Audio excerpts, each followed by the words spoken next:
C'est ici, dans l'ouest de la Pennsylvanie, dans la petite ville de Butler, que le destin de Donald Trump s'est noué. James Hullings était aux premières loges.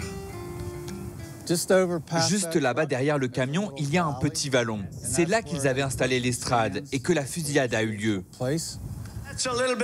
Le 13 juillet dernier, Donald Trump, en pleine campagne, tient un meeting à Butler quand soudain, une salve de tir. Une balle effleure son oreille.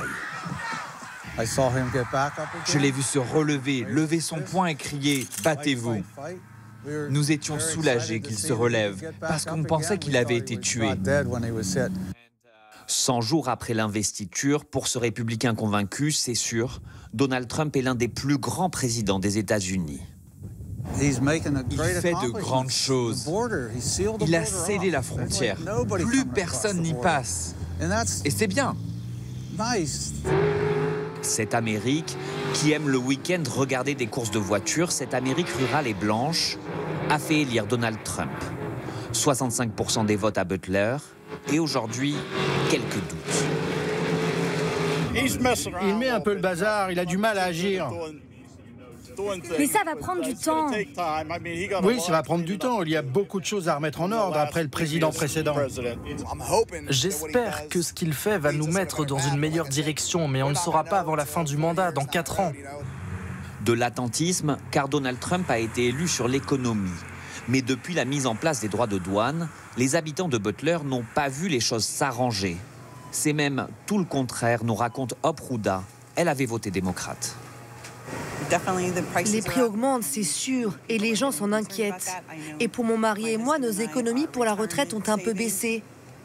Donc on va voir ce qui se passe. La bourse a baissé et une grosse partie de ma retraite est placée en bourse. J'ai perdu plusieurs milliers de dollars. À l'image de l'Amérique, les 13 000 habitants de Butler restent profondément divisés. Même au sein des nombreuses églises, même au sein des familles, comme celle de ses 3 sœurs modestes retraitées. Il travaille pour le bien de notre pays, c'est ce que je pense. Elle et moi, on pense comme ça, mais pas elle. Pour moi, il est très vantard. C'est ce que je n'aime pas chez lui. Et aussi, quand il supprime des aides pour les pauvres, c'est trop triste. Depuis son investiture, Donald Trump a dégringolé dans les sondages. Il a perdu plus d'une dizaine de points, ce qui en fait le président américain le moins populaire au bout de 100 jours de mandat.